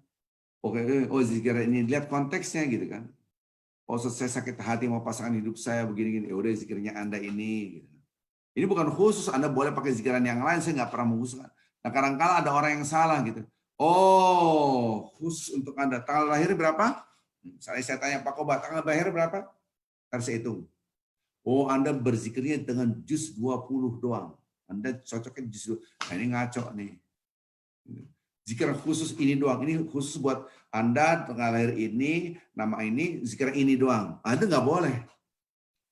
Nggak boleh. Nah, tapi dalam konteks tertentu, oh saya ini Pak Ustadz susah, saya terlilit hutang, nyari rezeki susah. Oke, Anda zikirnya ini nih. Pak Ustadz saya ini sakit-sakitan. nggak sembuh-sembuh, udah ke dokter ini nggak, katanya baik-baik aja, udah ada scan, udah MRI, udah nggak ada masalah, kenapa saya sakit? Oh, ada zikirnya ini. Nah, kalau begitu boleh, tetapi tidak menutup zikiran-zikiran yang lain. Oh, kau tambah ini, kau boleh nggak? Boleh. Kau tambah ini, saya boleh, oke. Tapi coba Anda berzikir ini untuk mengobati. Oh, saat saya punya masalah anak saya begini-gini, gimana? Oh, zikirannya ini, mesti saya kasih ini. Sebentar, saya tulisin. Coba pakai ini. Begitu caranya. Karena Ustaz tuh tahu, oh, zikiran begini. Oh, supaya gimana? Saya ini kadang-kala begini, Pak Ustaz. Ada kegelisahan. Baca Quran nangis, sholat nangis. Saya pikir ini dari Allah, tapi nangis saya kok lebay banget. Dikit ada ketakutan. Oh, zikirnya ini. Ada orang dikit ketakutan. Itu tergantung, bukan berarti menolak zikir yang lain, itu sah saja. Tapi kadang-kala ada, oh khusus untuk Anda. Memang cocoknya zikir yang lain nggak cocok. Itu nggak boleh tuh. Gitu. Itu kira-kira Allah alam. Oke, Ustaz, kalau gitu kita tutup aja, sudah Ya, melewat. marilah kita tutup dengan kafaratul majelis. Subhanakallahumma bihamdika asyhadu an la ilaha illa anta astaghfiruka wa atubu ilaik. Mudah Allah mengampuni dosa-dosa kita semua. Amin ya rabbal alamin. Yang salah. Subhanakallahumma bihamdika asyhadu an la ilaha illa anta astaghfiruka wa atubu ilaik. Assalamualaikum warahmatullahi wabarakatuh.